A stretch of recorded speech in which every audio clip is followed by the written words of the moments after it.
As a reminder, all participant lines will be in the listen-only mode, and there will be an opportunity for you to ask questions after the presentation concludes. Should you need assistance during this conference call, please signal an operator by pressing star then 0 on your touchtone phone. Please note that this conference is being recorded. I now hand the conference over to Ms. Shruti Joshi from CDR India. Thank you, and over to you, ma'am. Thank you, Swapnali. Good afternoon and welcome to DCM Shriram Limited's Q4 and FY26 earnings conference call. Today we have with us Mr. Ajay Shriram, Chairman and Senior Managing Director, Mr. Ajit Shriram, Joint Managing Director, Mr. Aditya Shriram, Deputy Managing Director, and Mr. Amit Agarwal, Group CFO of the company. We shall commence with remarks from Mr. Ajay Shriram and Mr. Ajit Shriram. Members of the audience will get an opportunity to ask their queries to the management following these comments during the interactive question and answer session. Before we begin, please note that some of the statements made on today's call could be forward-looking in nature, and a note to that effect has been included in the conference call invitation that has been circulated earlier and is available on the stock exchange website. I would now like to invite Mr. Ajay Shriram to give us a brief overview. Over to you, sir. Thank you, Shruti. Good afternoon, ladies and gentlemen, and a very warm welcome to all of you. I will begin with perspectives on the business dynamics and the strategic imperatives, following which Ajit will share views on the financial perspectives. Financial year 25-26 was characterized by high-impact events from tariff wage wars by US to the war between Israel and Palestine, and then the start of the West Asia conflict. The escalation of conflict in West Asia emerged as a material external risk. Although India is geographically insulated from the conflict, its economic ecosystem is closely intertwined with the region through energy, fertilizer supply chains, shipping routes, and export markets. These developments have reinforced the importance of supply chain agility, operational resilience, and strong balance sheets. The Indian economy demonstrated better resilience amidst these global headwinds. While elevated energy prices exerted inflationary pressures and tested currency stability, macroeconomic fundamentals remained robust. They were supported by healthy foreign exchange reserves, proactive monetary policy, and sustained domestic consumption. Continued government capital expenditure, along with gradual revival of private capex, supported growth in the manufacturing sector. Although India remains well positioned, the nature of continuing geopolitical conflicts will present new macroeconomic challenges to navigate going forward. Our focus on value chain integration, operational efficiency, cost discipline, and digital enablement helped us navigate a dynamic environment. We are exploring to grow our businesses through strategic partnerships where there is a need for high-end technology. Financial prudence remains a key advantage. A strong balance sheet and disciplined working capital management supported continuity amid commodity volatility. Healthy operating cash flows guided growth while preserving agility to capture opportunities. Sustainability remains integral to both our future readiness and long-term value creation. Our daily operations and strategy are committed to minimizing our environmental footprint, optimizing resource utilization, and uplifting the communities we serve. To solidify our role as environmental stewards, we have institutionalized a bold pledge to achieve a 40% reduction in our Scope 1 and Scope 2 emissions by 2040. We are actively executing this transition by pivoting our energy mix towards renewable power and agri-based fuels, alongside rigorous energy efficiency mandates across all our facilities. Further, in March 2026, we have raised funds through the sustainability-linked non-convertible debentures from the International Finance Corporation, IFC. This partnership is more than a financial transaction. It is a global validation of our ESG roadmap. This transaction marks a significant step for DCM Shriram in integrating sustainability into our capital structure and aligning with the company's financial outcomes with measurable sustainability targets. I will now invite your attention to industry dynamics across our businesses. First is chemicals. Globally, caustic soda market is operating at about 80% capacity with annual installed capacity of around 109 million metric tons. Caustic will experience growth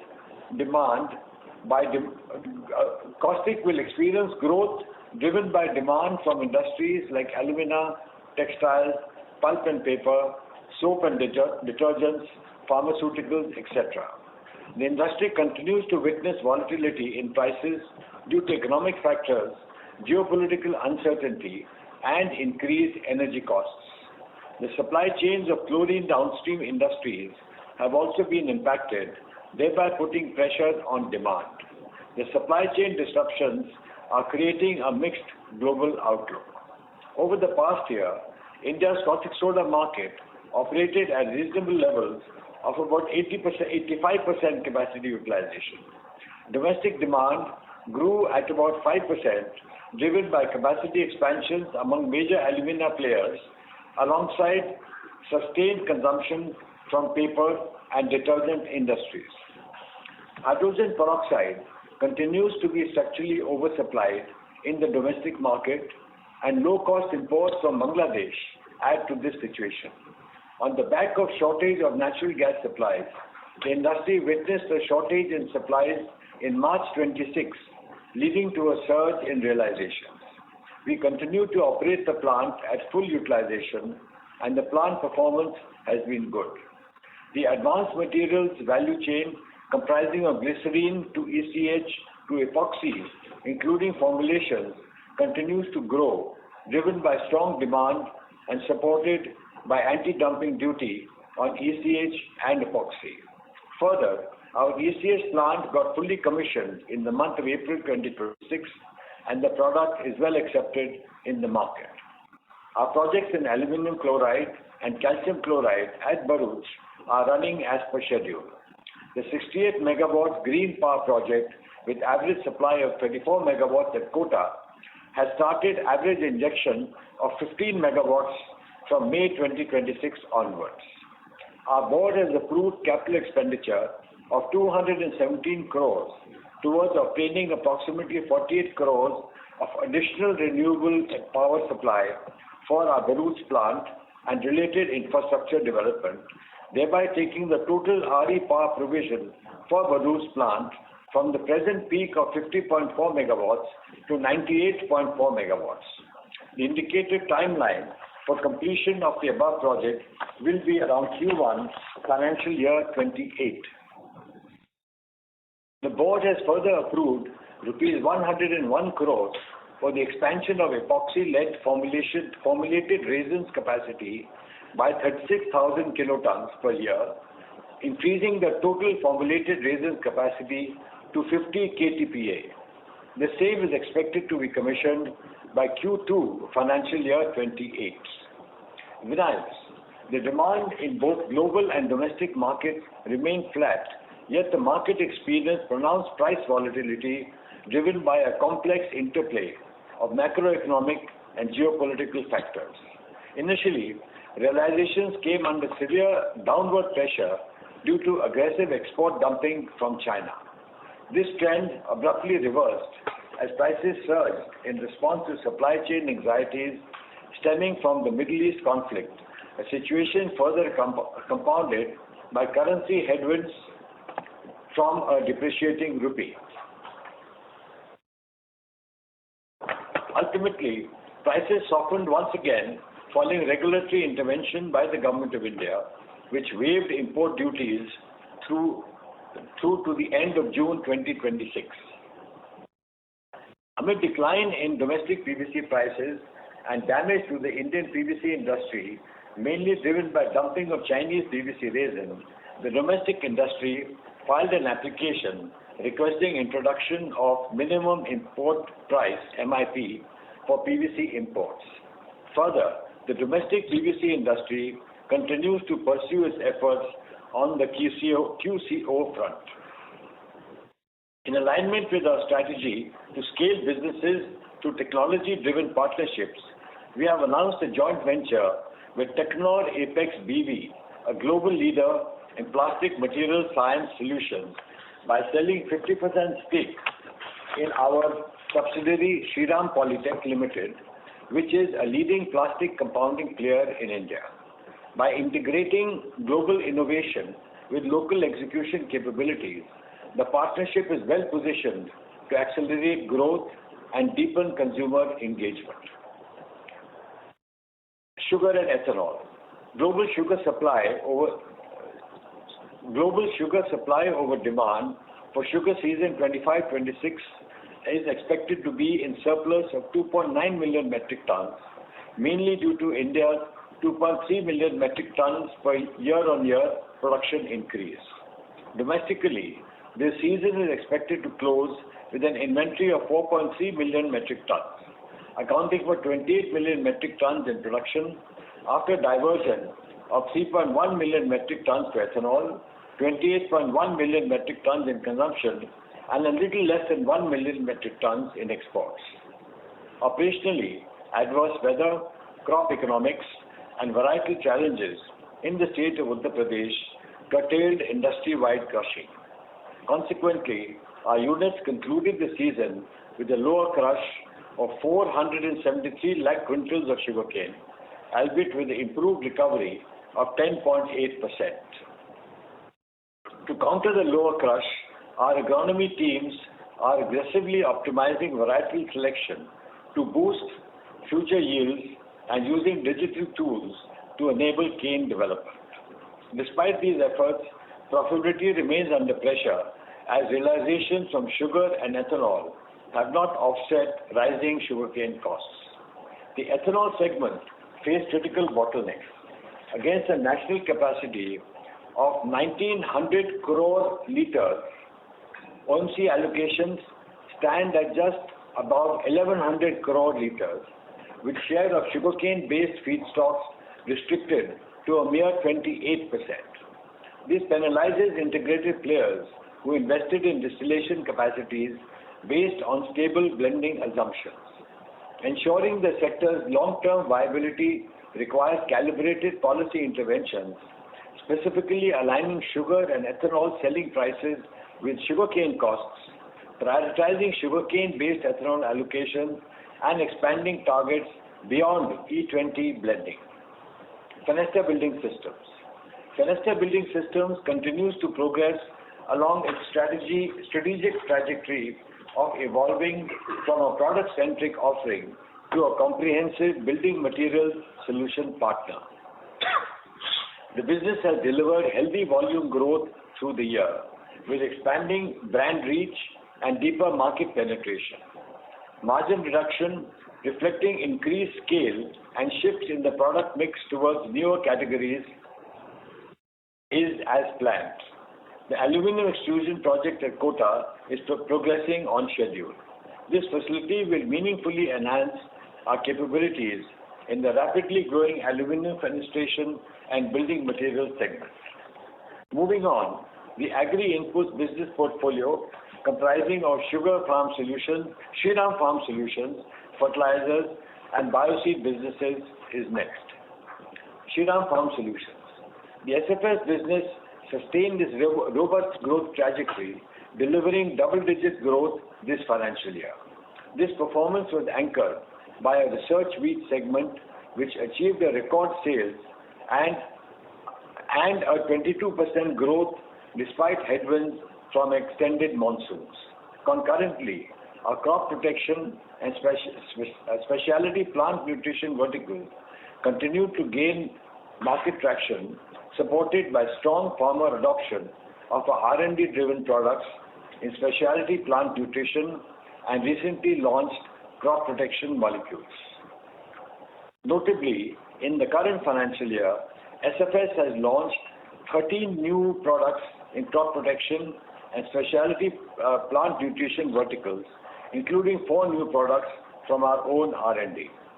To sustain this momentum, we are deepening our R&D and exclusive partnerships with global technology leaders to deliver differentiated, high-efficiency solutions.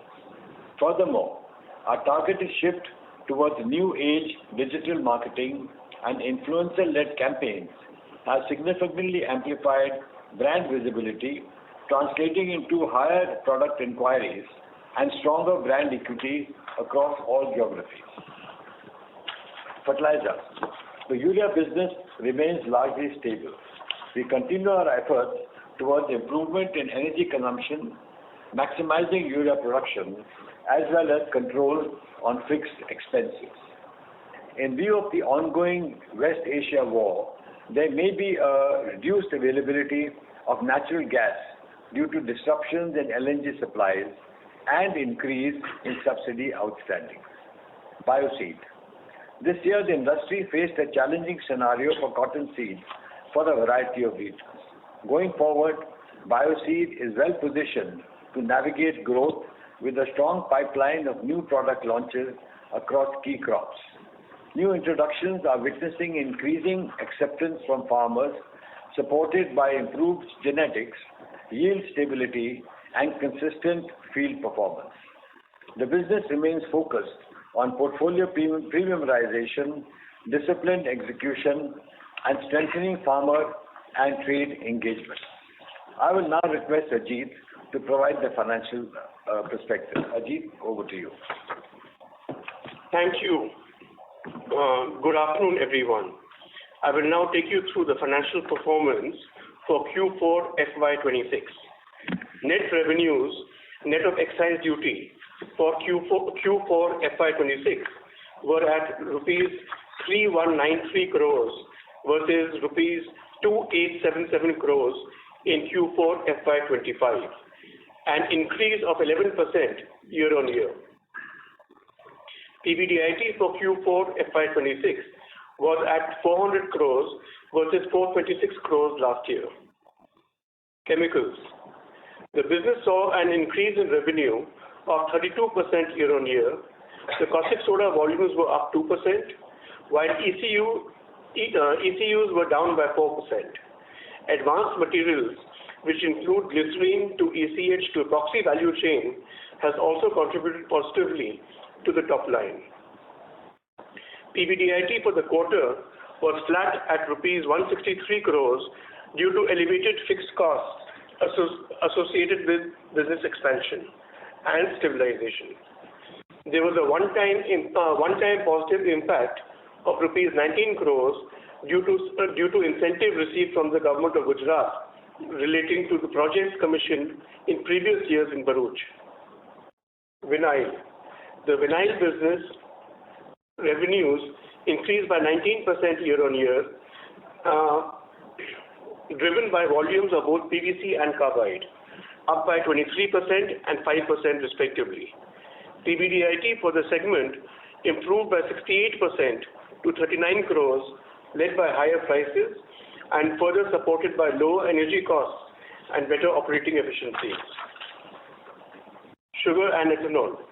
Sugar and ethanol business revenue, net of excise duty, was down by 3% to rupees 991 crores. Domestic sugar volumes and prices were largely in line with the same period last year. Ethanol volumes were flat in the quarter, while prices were down 15% on account of change of sales mix. PBDIT for the segment came in at 18% lower at 207 crores, owing to the higher cost of production of sugar due to the increased cane price by 8%. Sugar inventory was lower at 32.2 lakh quintals as against 39.9 lakh quintals last year. The inventory is valued at rupees 3876 per quintal. Fenesta Building Systems. Fenesta Building Systems reached a milestone of crossing the revenue of rupees 1,000 crores during the year by clocking a revenue of rupees 1112 crores, a growth of 28%. For the quarter, the business reported a growth in revenues by 34% year-on-year, led by higher prices across the segments and better volumes in the project segment. PBDIT for the quarter was up at 37 crores, led by volumes, partially offset by increased fixed costs towards enhancing capacities, higher sales promotion, setting up of new business platforms like facade, wooden doors, and acquisition-related costs. The order book is up by 15%. Shriram Farm Solutions. This quarter is an off-season for the business. Revenues increased by 32% year-on-year, supported by volume growth across all verticals. Fertilizer. Fertilizer revenue was down by 11%, mainly due to a maintenance shutdown taken during the quarter to coincide with lower gas supply. PBDIT was rupees 28 crores as against 9 crores last year.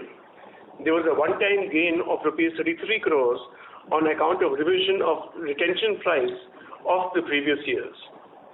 Outstanding fertilizer subsidy was rupees 189 crores as against rupees 161 crores last year. Bioseed. This quarter is an off-season for the business. Revenues were down by 1%, while PBDIT was at a negative rupees 8 crores as against rupees 2 crores last year. Coming to the highlights of FY26. FY26 net revenues, net of excise duty, was up 12% year-on-year at rupees 13,538 crores. All the key businesses, especially chemicals, Fenesta Building Systems, and Shriram Farm Solutions, except sugar, have contributed towards the top-line growth supported by volumes. Similarly, PBDIT was up 15% at rupees 1694 crores. Chemicals, sugar, SFS, and fertilizers was a key contributor to growth. Our net debt remained at a comfortable level of rupees 1767 crores as on 31st March 26 versus rupees 1395 crores on 31st March 25. Return on capital employed for March 26 has come in at 13% as against 14% last year.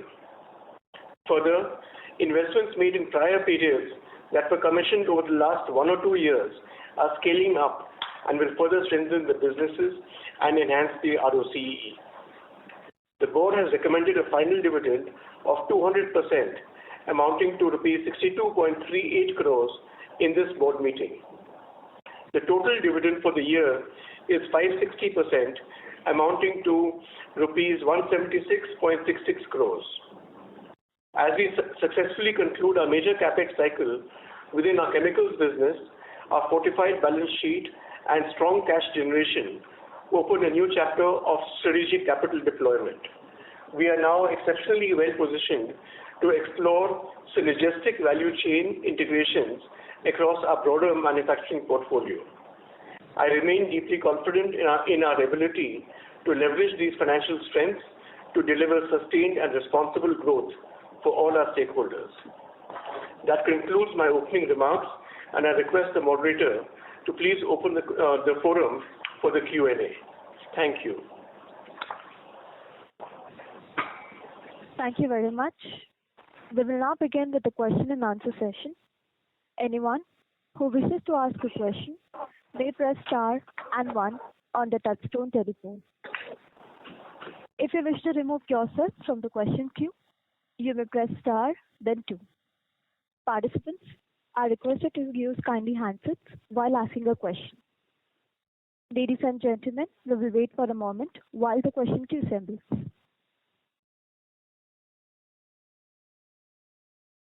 A reminder to all, you may press star and 1 to ask a question.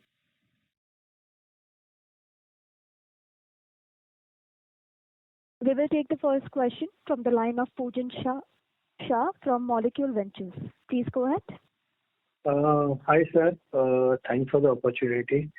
My first question pertains to the vinyl segment. So, just want to understand the broad aspects on the pricing, what we should expect going forward. So, we have seen the real estate prices of China is at 20-year low. And how do we see this situation impacting PVC business in general? Versus we are also hearing out that inefficient plants of PVC is been shutting down in China. So how to read that in terms of considering the positive news flow of anti-involution versus the negative news flow of real estate not picking up? Okay, so thanks for this question. I think the pricing, as I mentioned a little earlier, has been very volatile in the last 3-4 months. It's actually led to China dumping earlier, then the import duties in India were reduced, and thereafter, because of the shortage of availability, the prices went up again, but now they have come down again. So I think it's very difficult to give an indication of what will be the prices going forward. I think because of the West Asia crisis, it's very difficult. We sincerely hope one small advantage is the devaluation of the rupee.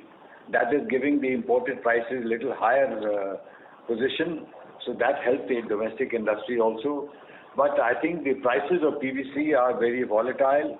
And if the West Asia crisis is sorted out in the next few weeks, it will still take some months before there will be any stability. We are hoping that from 1st July, the import duty of 11%, which was removed earlier, we hope that comes back. That will give us the advantage of a pricing for the domestic market, because considering the energy costs, industry today is under a lot of stress. So we are hoping that the government will look at it positively and bring back this import duty. And we hope the West Asia war is sorted out soon, so the stability in the world geopolitical business environment. So impact one doesn't know. China plants closing, frankly, China's capacity is so large that we don't know what's closed, what's running, what's not.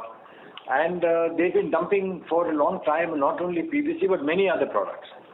So we really don't know what the policy is going to be. Got it, sir. And sir, just to understand a broader aspect, we have been discussing about the MIP.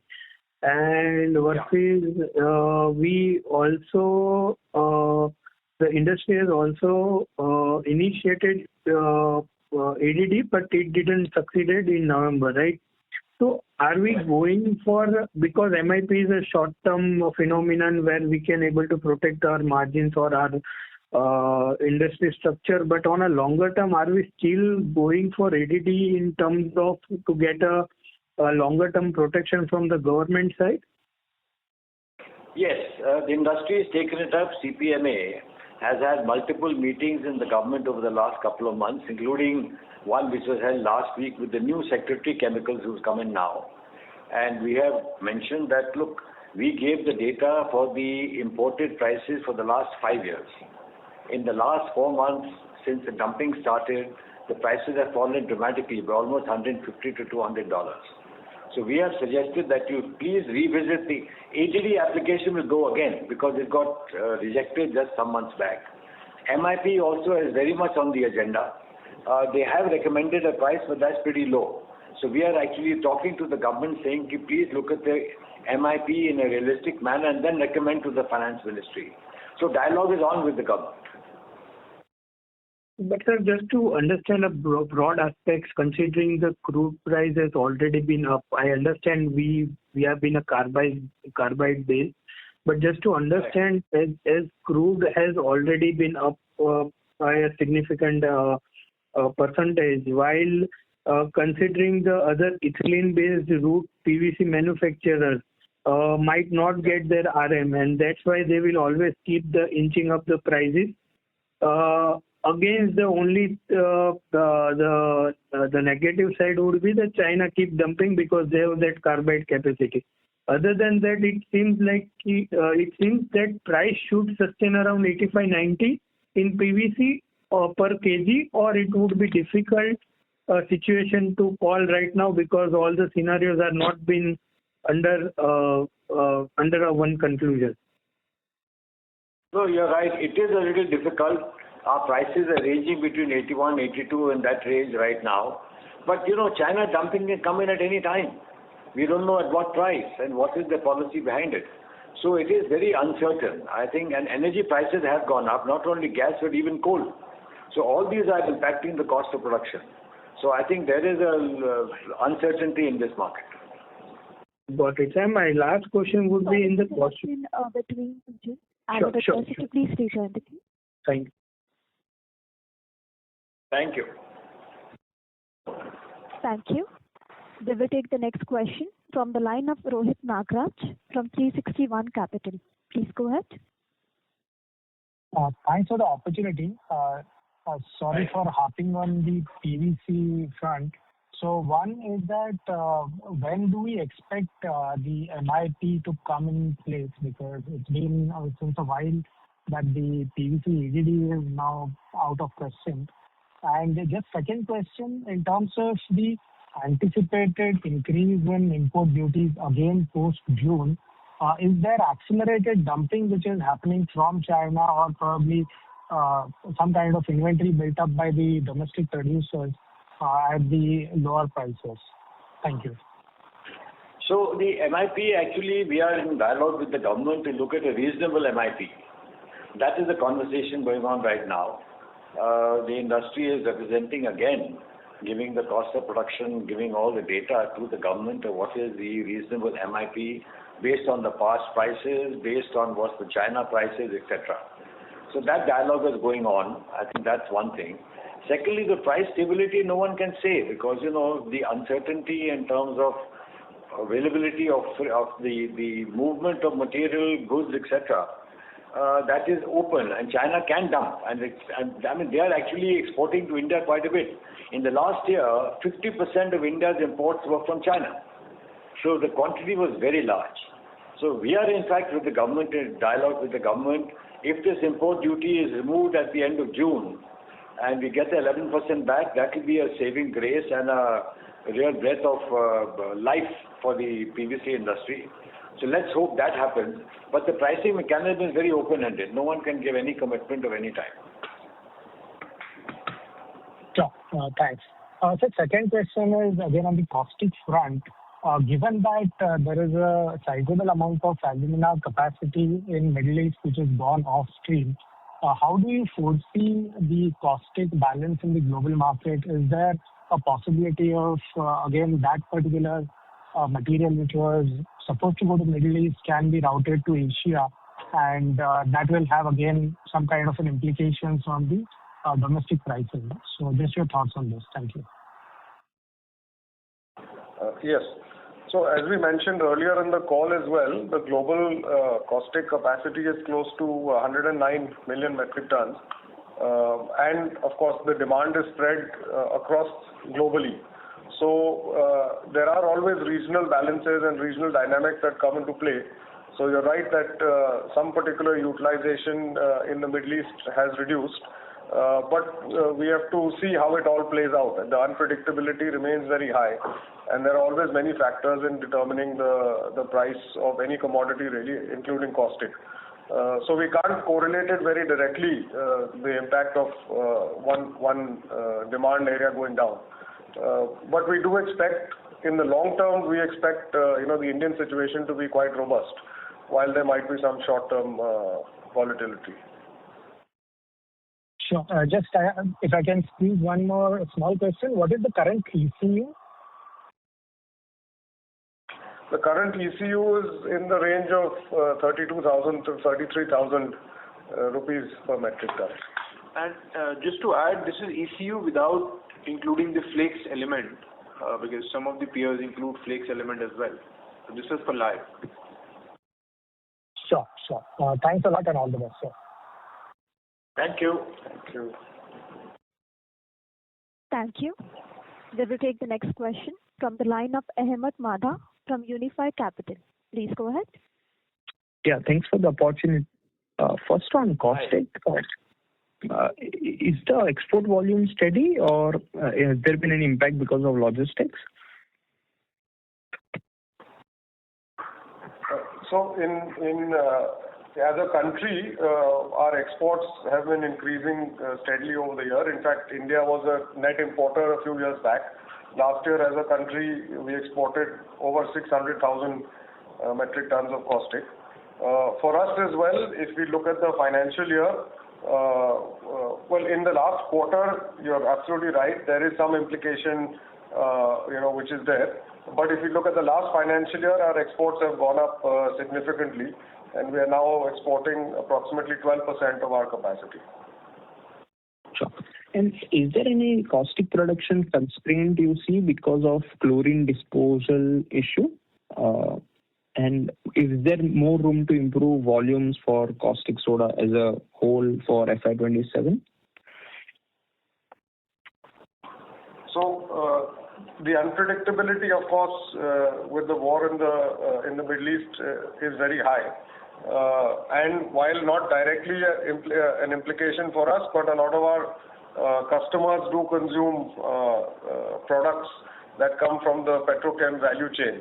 So there can be an impact of that. But we do see that between domestic demand and global dynamics, we do expect at least our capacity utilization to stay robust in the coming year. Sure, got it. On the ECH, you have mentioned that the plant got fully commercialized from April. What will be the current utilization as of Q1, if you can say, and what utilization you are expecting for full year FY27? And also, in terms of margin profile at current prices with the full value chain glycerine and so on, what sort of margin profile one should consider for ECH? Yeah. So the ECH plant, as you rightly mentioned, was fully commissioned in April 2026. Now, actually, the plant is running at close to 60 to 70% capacity utilization, and we are ramping up the capacity. The product, approval from customers has been coming in regularly, and so we expect a steady ramp up in the coming next quarter or two. In terms of the margins, it is not always so easy to say. For instance, crude glycerine price has gone up significantly. And while we do have refining capacity, so we refine our glycerine and then of course convert that into ECH. So the margins will depend again on how the raw material prices and how the finished good prices move. But overall, there has been an increase in the raw material cost and an increase in the ECH selling price. So we do expect again a healthy margin to continue in the ECH plant. Sure. And for epoxy, in terms of volumes, how is it currently? And in terms of break-even for the acquired entity as a whole, what sort of timeline one should assume? So epoxy, as you would know, we acquired Hindustan Specialty Chemicals Limited in August. We completed the process in August 2025. So it has been a couple of quarters now. We are in the process of doing, smaller debottlenecks, some improvements, safety focus areas, etc. So it is now, I think, running well. We are running at capacity. Of course, we want to increase the capacity of the unit. The board, as you would know, has approved a capex of 101 crore in its board meeting 2 days ago to enhance the formulated resin capacity from what was earlier 14,000 tons per annum to 50,000 tons per annum. So this is a material expansion in the formulated resin capacity, which we expect to complete by Q2 FY28. And with the ramp up of this, we are very confident that the profitability of the advanced materials vertical will move up. Sure. If possible, give a sort of a timeline based on the efficiencies you are trying to achieve and volumes you are trying to achieve, whether the break-even will be achieved in probably like this year itself, or you see it to be extending? Yes, we expect to achieve break-even this year. Okay, sure. Their part you have been very... Sorry? So I was saying, Ahmed, the way it will work is that first 6-8 to 8 months we utilize to stabilize the operation. It was a loss-making unit. I believe this year we should be a little better than break even because we are also, we've just expanded our formulated resins from 7,000 to 14,000, which Aditya was mentioning. So that will also improve our margin profile. So this year should be good, and then, we'll keep adding the formulated resin capacity, which are high margin and high returns. So that will, change the face of this business that we've got into. Okay, sure. And for ECH, coming back again, can you quantify margin? And I think a couple of quarters ago in the Concall, you have given 20-25% range. Is that sort of a range one should assume for epichlorohydrin plant? So I feel, Ahmed, the way we look at, because Bharuch, where we have multiple businesses now, and each of these businesses are linked to each other in terms of some of the other feedstock. Caustic going into it, chlorine going into it, hydrogen going into hydrogen peroxide. So it's best to look at what is the profitability of the entire setup, the entire chemical complex. And also because it's a complete value chain, something is down, something is high. So that's only, it's best to look at how the overall complex is performing, and if at all it is not performing well, what is pulling it down. So I believe currently the way it is happening, if you see the last full year numbers, our revenue went up by about 38%, profit went up by about 50%, EBITDA went up by about 50%. So it shows that the volumes that are getting added are helping the overall profitability of the complex. The other good thing that has happened is that before the start of this last financial year, the new products were contributing about 14% to the total revenue. Now the new products contribute about 34% or 35%, and going forward this will increase. So that will also strengthen the whole complex. Like today we just talk about caustic soda and what really happened in caustic. I think it will be beyond that. So gradually it is gaining strength. There have been some technology issues and XYZ, we've got over it largely, right? Some bit is yet to be resolved. But then we are almost there, and we should progressively see more stability and better earnings. Sure, I get it. This helps. I was coming from the standpoint that for caustic, we generally take per ton margins, and then in this, it's very hard to segregate. But considering you report as a whole chemical business margins, which were 20% for at EBITDA level for FY26, do you expect as a whole that number to improve materially, considering the all new products you have added? Or this sort of a range will be number to take going forward? It will be hard to give a number on this because it's a forward-looking situation, and the unpredictability with the global geopolitical situation, etc., is very high. But at least what we can say is we always look to run our operations and run our businesses in a very efficient manner. So we do expect that, in case the raw materials and the finished good prices are reasonable, that we will make reasonable margins. Sure. Question on the sugar side of the business. You have been very vocal about the industry support, and obviously there are a lot of challenges. And now ethanol thing is probably become very critical. So is it fair to assume that considering current prices of sugar, ethanol and your cost of inventory, it will be very tough to make a reasonable margin in this business, and it's likely that we make some money, but it won't be material? So see, yes, you're right. The margins are currently they are definitely lower than what they were last year. But again, given that the inventory levels are very low now, right? They are all-time historical low of about 4 million tons in the country. Expectation is that prices should be a little better than where they are right now. This export ban announcement really does not make any impact except for some sentimental piece for a very short tenure. So I feel prices should improve a little bit. margins may not be the same what they were last year. So there will be some shrinkage in profitability. But it's not very significant shrinkage is what our estimate is. Sorry to interrupt. Ahmed, I would request you to please rejoin the queue again for more questions. Thank you. A reminder to all, you may press star and 1 to ask a question.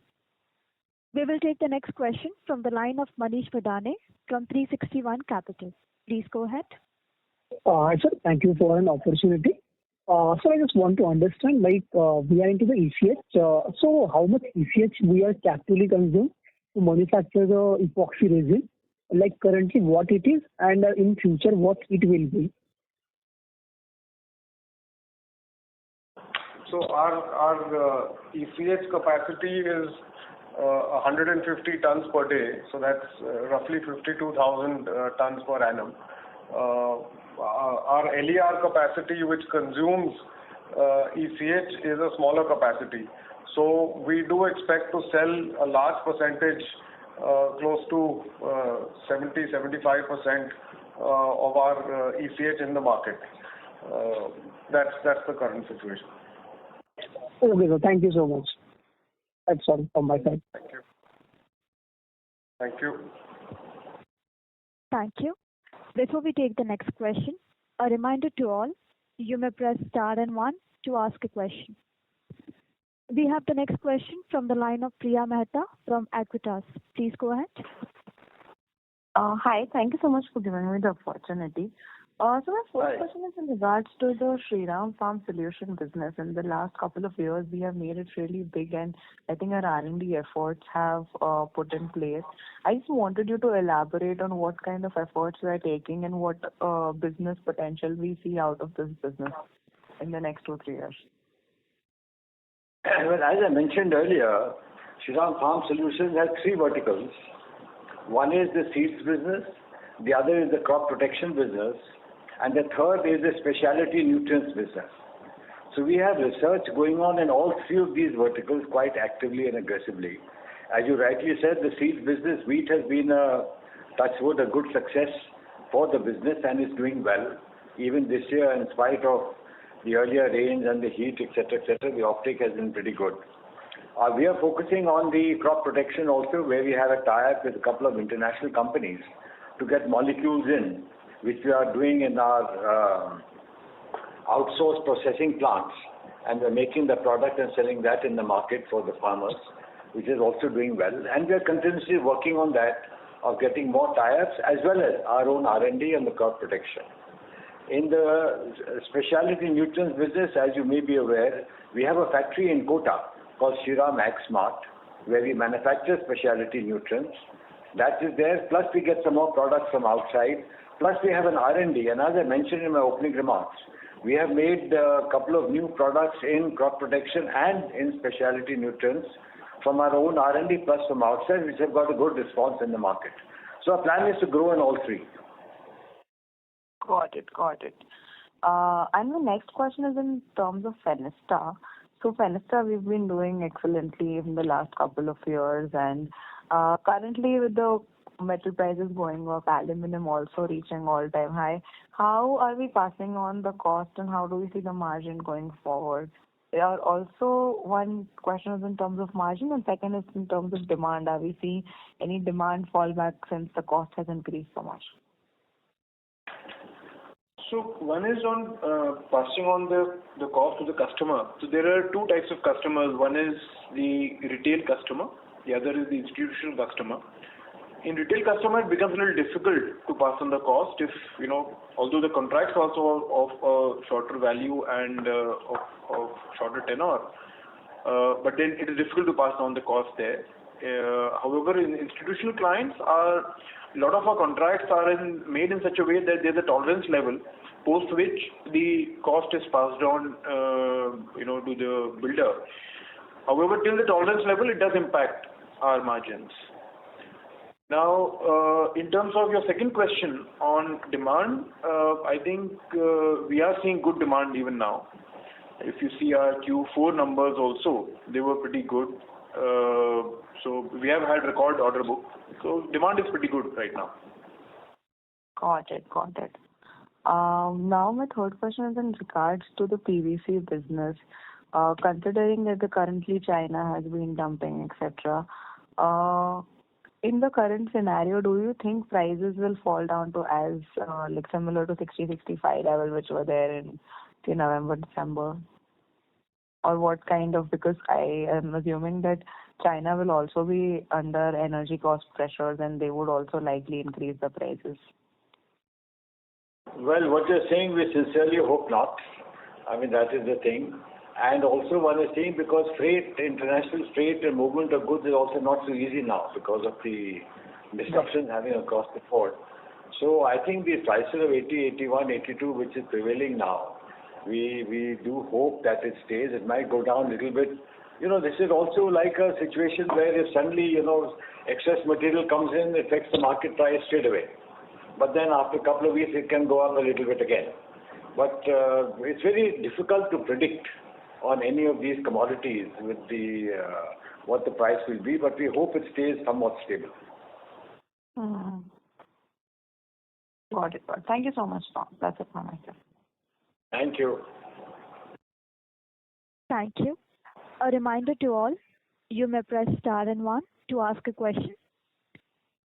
We have the next follow-up question from the line of Ahmed Madha from Unifi Capital. Please go ahead. On the Fenesta margins, is there any impact on margins because of the acquisition of DNV? If you can quantify the number. No, there is no significant impact right now. Because that's a separate entity.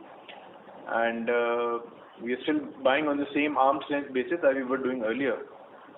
So there is no impact on the margins. The reason for that acquisition was more in terms of indigenization, and therefore lead times improve. It's also about doing more R&D in-house to come out with the newer products on the Windows hardware. So I think we are progressing that well. Sure. And overall capex, what sort of number one should consider for FY27 for the overall company as a whole?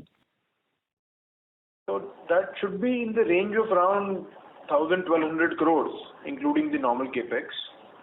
As of now, whatever is in there, which has been, let's say, approved by the board, but we have few projects in the pipeline as well. So let's see how that pans out. Sure. Currently committed is to that range. Okay, got it. And last question on the bio-seeds. Obviously, kharif placement should have started by now or something of that sort. So can you give some sense, just not company specific, but in general, what trends you are seeing across crops, cotton, paddy, maize, in terms of channel inventory, pricing discipline, offtake? If you can give some broad sense based on the trend you are seeing in the market. See, as of now, placements are good. Although there are apprehensions because of expected El Nino. So the placements are happening. The only place where we are seeing some apprehensions beyond El Nino is on cotton, because every producer in the country has huge inventory of cotton, and therefore how the discounts will be passed and all that has to be looked at. Yeah, but otherwise it's a reasonable start to the season. Okay, sure. Thank you. Thank you.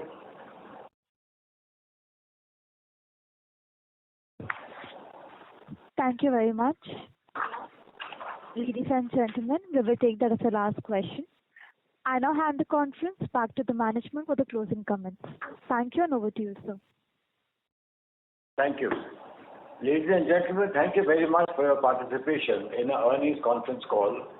As we navigate an evolving global landscape, we are actively fortifying our resilience and growth by 1, driving operational excellence. We remain hyper-focused on optimizing our core manufacturing base, ensuring our operations are lean, agile, and capable of sustaining healthy margins across our portfolio. 2, deepening our value chain. We are strategically strengthening integrations across our business verticals to invest and unlock synergies and enhance our competitive edge. And 3, accelerating digital transformation. Technology is the backbone of our evolution. We are embedding data-driven insights and automation into our daily operations to drive efficiency and sharpen our strategic decision-making. Furthermore, environmental stewardship is no longer a peripheral objective. It is the cornerstone of our capital allocation. By building greener, future-ready operations, we are securing sustainable long-term value for our shareholders. Thank you once again for your continued trust. Goodbye. Thank you, members of the management. On behalf of DCM Shriram Limited, we conclude this conference. Thank you all for joining with us today, and you may now disconnect your lines. Thank you.